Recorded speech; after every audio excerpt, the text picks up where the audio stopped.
नमस्कार मित्रों, मैं सौरभ सिंह रुद्र यूट्यूब चैनल में आपका स्वागत करता हूं। एग्जिट पोल के ठीक उलटफेर और विपरीत हरियाणा में बीजेपी को प्रचंड जीत हासिल करके किया। साथ में जम्मू कश्मीर में क्या जम्मू कश्मीर की जनता विकास के रास्ते को छोड़कर फिर से आतंकवाद के रास्ते को चुना है।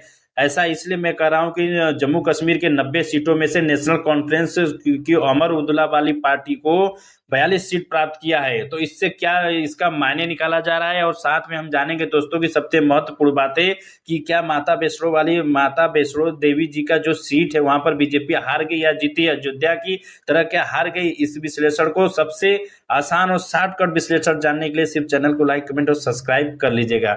चलिए मैं एक एक करके आपको समझाऊं। देखिए, हरियाणा में बीजेपी का सबसे प्रचंड बहुमत अभी एग्जिट पोल में दिखा रहा था कि वह हारेगा वहां पर, लेकिन प्रचंड बहुमत कारण मुख्य है हिंदू वोटरों का। जो वहां पर हरियाणा में हिंदू वोटरों को मोदी जी के द्वारा एकत्र करके और उनके एक साथ ही मिलकर उनको साधने का प्रयास किया गया। वहीं राहुल गांधी जी के द्वारा जो काट वोट, मतलब कि जो जातिगण जनगणना को लेकर सभी के बीच में गए और जाति में बांटने की बात करने वाले के लिए वहां पर इनको भारी नुकसान झेलने को मिला। और सबसे बड़ी चीज होती है कि कांग्रेस में कला इनके जो दो तीन नेता जो ऐसे जो मुख्यमंत्री के रेस में आगे पहले ही चुनाव से पहले लड़ाई करने लगे थे, इससे सबसे बड़ी वजह बनी। और साथ में मैं आपको बता दें कि आरएसएस जो बीजेपी के साथ काम किया है और मैं 4 महीने के अंदर 16,000 सभाएं की हैं और हिंदू वोटरों को अच्छे से हरियाणा में जोड़कर उन्होंने प्रचंड जीत हासिल की। अब बात करते हैं जम्मू कश्मीर के लिए। देखिए, जम्मू कश्मीर 2 रीजन होता है, एक जम्मू रीजन होता है, कश्मीर रीजन होता है। जम्मू रीजन में पहले भी बीजेपी यहाँ पर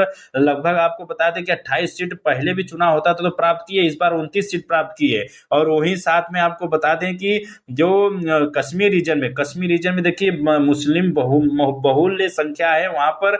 जो वहां के उमर अब्दुल्ला की पार्टी जो है नेशनल कॉन्फ्रेंस, इनके जरिए यह बताने में सफल हो गए कि देखिए इधर हिंदू वोटरों को अगर वो साध रहे हैं तो आपको मुस्लिम वोटरों को साधने में सबसे सफल निकले। और उन्होंने बताने में यह कामयाब निकले कि मैं 370 धारा फिर से लाने का प्रयास करूंगा। इस पर वहां की जनता उनके बातों में आई और उनके सीट को उनके अधिक से अधिक सीट प्राप्त किया गया। अगर उनके देखा जाए 90 सीटों में से कांग्रेस को 6 सीट मिला और 42 मिलाकर 48 सीट पहले हो रही है। वहीं बीजेपी सेकंड लार्जेस्ट पार्टी बन के आएगी, 29 सीटों पर जीत के आई है। तो अब मेन मायने निकाला जाता है कि क्या विकास के लिए जो इतने कार्य किए गए जम्मू कश्मीर में, उसको क्या छोड़ के फिर से आतंकवाद की ओर कैसे लौटे।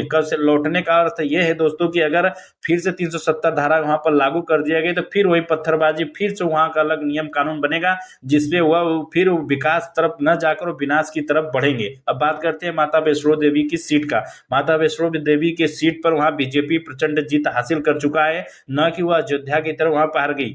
पहले जो ट्रोल किए जाते थे कि बीजेपी यहाँ पर हार गई, उनके लिए यह मुंह पर तमाचा है और वहां माता वैष्णो देवी की सीट को बीजेपी जीत हासिल की है। यदि आपको यह वीडियो शॉर्टकट विश्लेषण और अच्छे समझ में आया हो तो लाइक, कमेंट, सब्सक्राइब करिएगा और शेयर करना बिल्कुल न भूलिएगा।